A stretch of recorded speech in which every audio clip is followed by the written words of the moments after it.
The world watched with bated breath. Tensions were high, and the air was thick with uncertainty. Every headline, every news update seemed to bring a new wave of anxiety.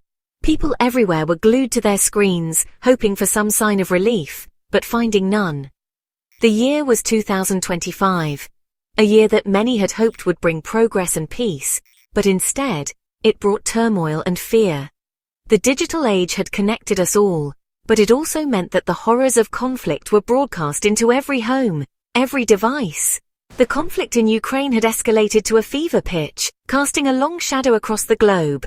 The images of destruction and despair were inescapable, a constant reminder of the fragility of peace. The world watched as the situation grew more dire by the day. Fear and uncertainty gripped the international community.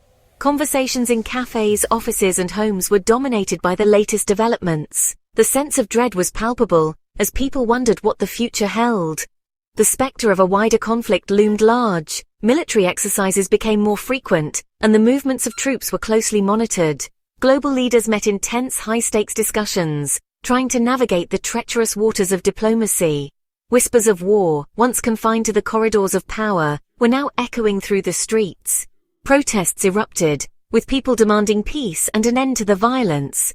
The public's voice grew louder, but so did the drums of war. Citizens around the world anxiously followed the unfolding events.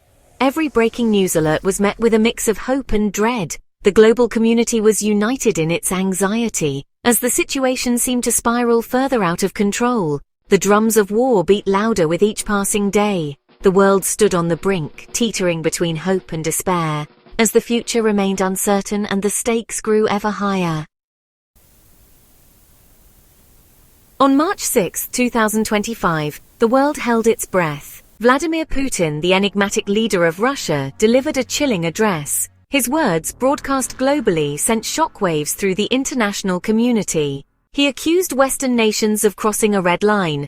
His message was clear: Russia would not hesitate to defend its interests. Any further aggression against Russia will be met with a swift and decisive response. This would be considered a direct act of war. Putin's words reverberated across the globe, triggering a flurry of diplomatic activity. His statements were not just words, they were a call to action, a challenge to the international order. The world watched with bated breath as the implications of his speech began to unfold. World leaders scrambled to respond, issuing statements of condemnation and urging restraint. Press conferences were held, and the media was abuzz with speculation and analysis. The urgency in their voices was palpable, as they sought to navigate the treacherous waters of international diplomacy. Emergency meetings were convened at the United Nations and in capitals around the world. The situation was dire.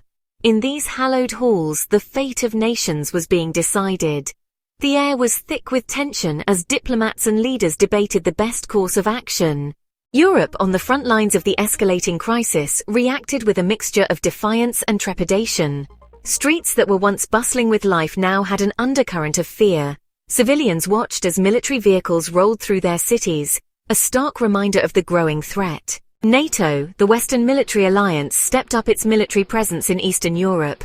Troops were mobilized, and the sight of soldiers preparing for deployment became increasingly common. The alliance was determined to show its strength and readiness. Military hardware was deployed, with tanks and armored vehicles moving into strategic positions. The world was on edge, watching and waiting to see what would happen next. The future was uncertain, and the stakes had never been higher. The world watched, holding its breath, as the situation continued to unfold. Every screen, every radio, every conversation was dominated by the escalating crisis. People from all walks of life, from bustling cities to quiet rural areas, were glued to their devices, seeking updates and hoping for a resolution. Experts debated the implications of Putin's chilling warning, their voices a mix of concern and cautious optimism. Some analysts pointed to historical precedents, drawing parallels with past conflicts, while others highlighted the unique complexities of the current geopolitical landscape. Some argued that it was a desperate bluff, a strategic move designed to buy time or leverage negotiations, a last-ditch attempt to deter further Western intervention. Military analysts dissected the movements of troops and equipment, trying to predict the next steps. Others feared that it was a prelude to a wider conflict, a signal that the world was on the brink of a catastrophic war. A conflict that could have catastrophic consequences for the entire world. The stark contrast between normal life and the potential devastation was a sobering reminder of what was at stake. As the world stood at the precipice, a single, terrifying question hung in the air, heavy with the weight of history and the uncertainty of the future. What would happen next? The tension was palpable, and the stakes had never been higher. Is this the beginning of World War III?